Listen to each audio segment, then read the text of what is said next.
Our world is becoming more and more impossible to live in. Climate change and its direct effect of global warming have recently become a more remarkable global problem. Atmospheric concentrations of carbon dioxide, nitrogen and methane have increased tremendously as a result of human activities on the environment since the 1750s. This has greatly changed the weather pattern and raised the level of pollution. Mankind has continued to exploit natural resources at the expense of conserving the environment. Here in Nwoya district, a city in northern Uganda, the natural vegetation cover is almost completely destroyed as a result of tree cutting for commercial charcoal burning.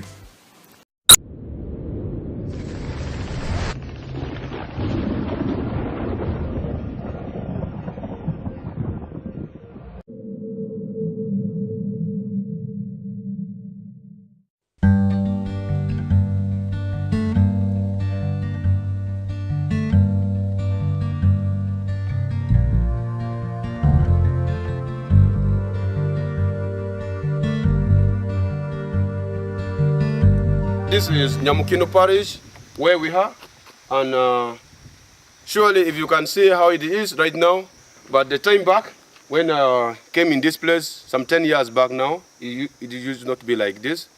And you can now see how the dry area is taking place very fast. And the trees as well, you can see the bananas, how they're looking like, but they're not all like what we used to be here in the previous time. Not like the other time where when you plow 1 acre, you can get like about 20, 24 sacks of rice, but right now you can be able to get only like around 18 when it's a highly hill production due to low rainfall amount in this area.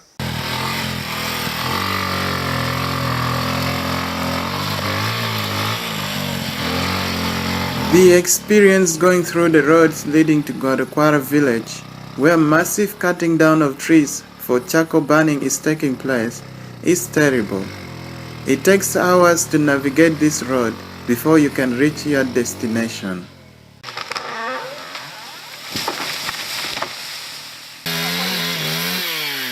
Here at the site, men are always busy cutting down trees.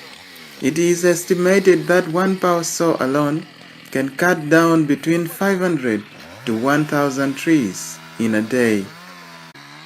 The first step in charcoal making is tree cutting. The trees are chopped into logs and piled together. The heap is then covered with grass and sand. Several ventilators are left from where the heap is lit and for oxygen to go in and facilitate burning. The logs are then left to burn for a week or two, and after burning is complete, the heap is then uncovered and charcoal is collected, packed in polythene bags and loaded onto heavy trucks, usually headed for Kampala, the country's capital, where prices are high. A sack in this area goes for less than $8, but while in Kampala, it costs between $25 and $30.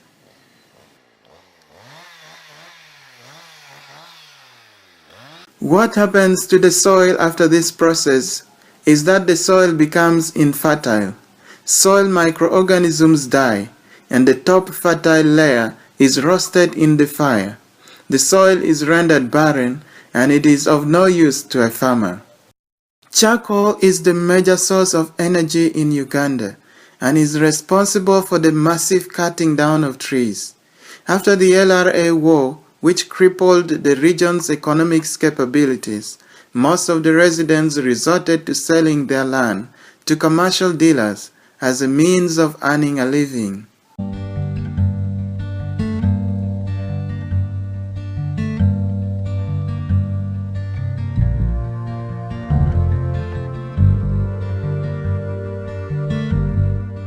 This is Churchill Ojok Farm. Churchill is a commercial farmer in this area. He says the loss of natural vegetation cover has altered the weather pattern, especially the wind moving at high speed in this area, and greatly affected agricultural production. If you look around, there's no forestry. All trees were cut down. So we the farmers, we are facing what we have never seen in our lives. Sure. In a month, you can expect that the rain may rain, but you find that there's a lot of drought. So it is bringing a disaster in the country. Long ago, when the rain was reliable, Yes. you cannot use a lot of input method like nowadays, because nowadays if the drought comes, you have to use some other chemical. Yes. That is, if you don't have money or you don't know where to buy, that's where you are going to go wrong. The wind is going on the speed which at first it was not there. So if you plant a crop like maize, you find that the fallen maize, the majority is fallen because the speed is too high of the wind. The government should take law immediately for the people who are cutting the trees. If the people who cannot afford planting more trees, they are not qualified for the cutting the trees. Ujok David Aranya, the LC1 chairman for this village, described this area as one that used to receive adequate and reliable rainfall annually. These charcoal dealers use heavy trucks, but the roads we use is a community road. I have to mobilize locals and well-wishers to repair it, but they don't care. They damage our roads every now and then. So I request the district local government to come up with a policy of stopping commercial charcoal burning. Otherwise, we shall lose all trees in the next 2 years because they don't care and they cut all sorts of trees.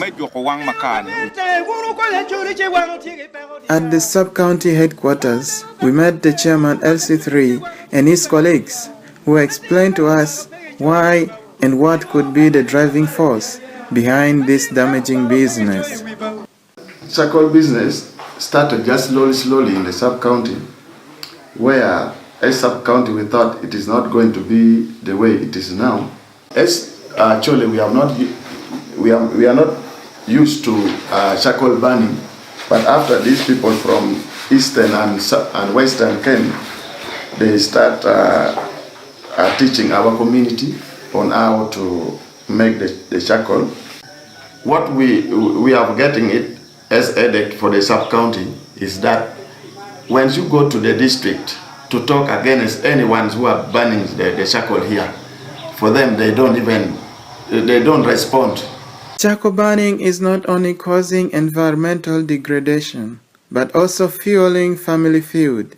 Unfortunately, the sub-county council is limited in its powers. If I can remember, 2 of our councillors were being taken like for robbery. Kumbe, what they did, they wanted the charcoal burning to be stopped. But they stand and they say, do you have the receipt? Do you have everything? They wanted to find out if they have the licenses, the receipts from the sub-county, that is loading fee. They took those 2 councillors to police. They charged them with robbery.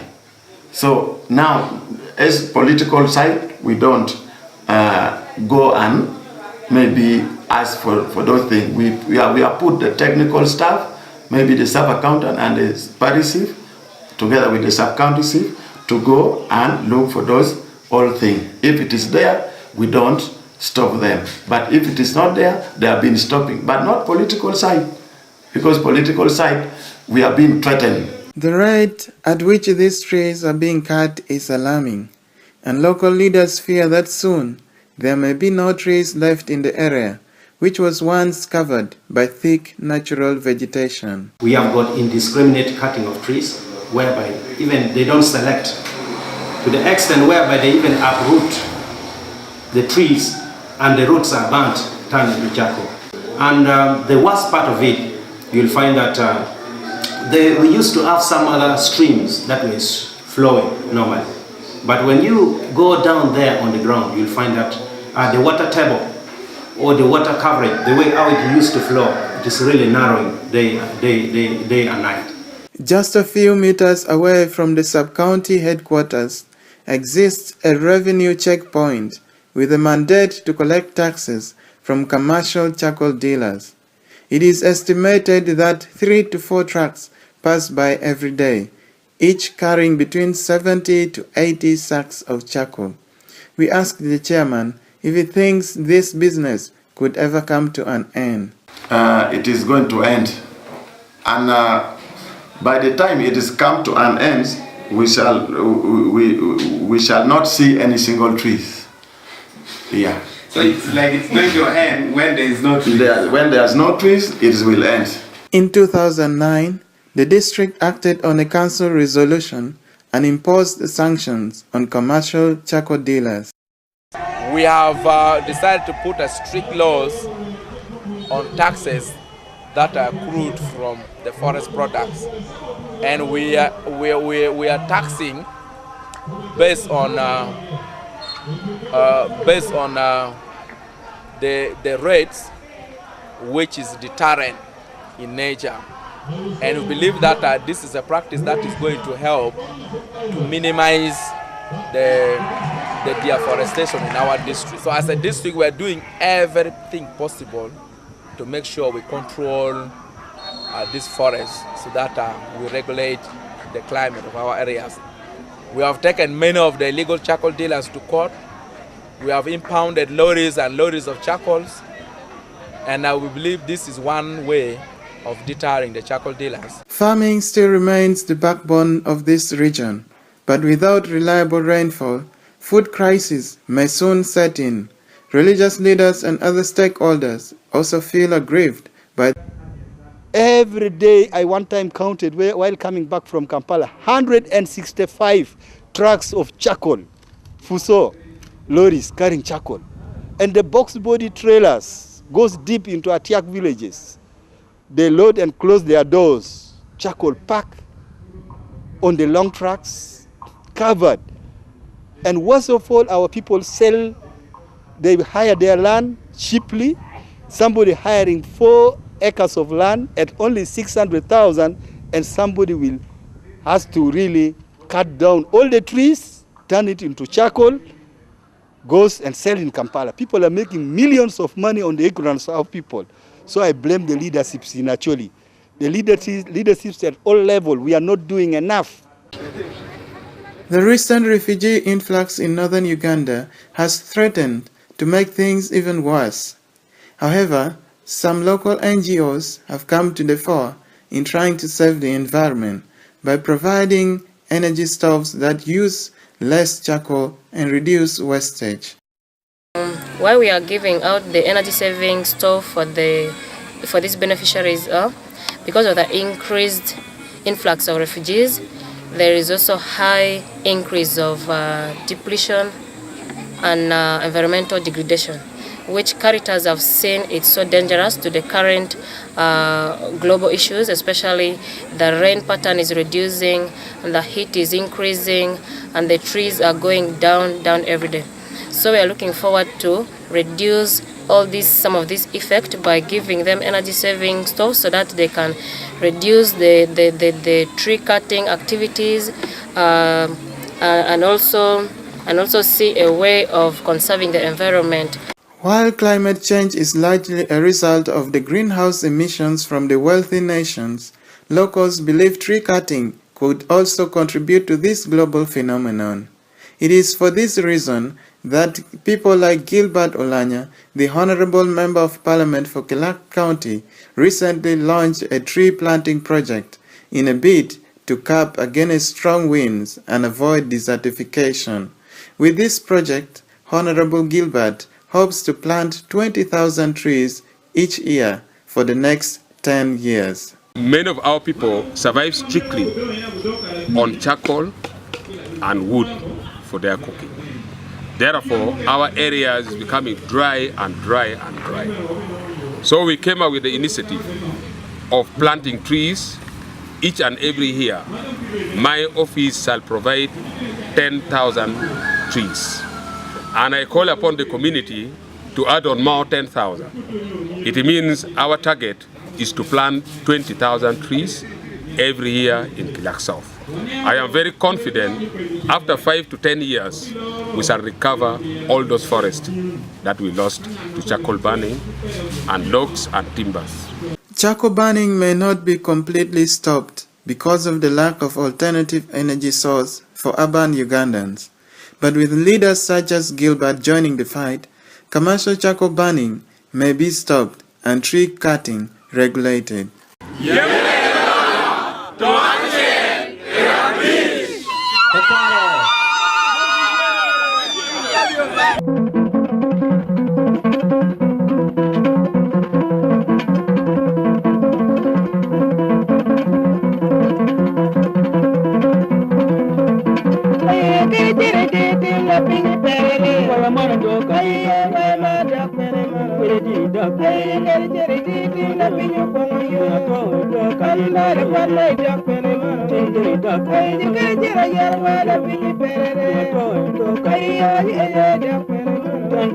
Hey,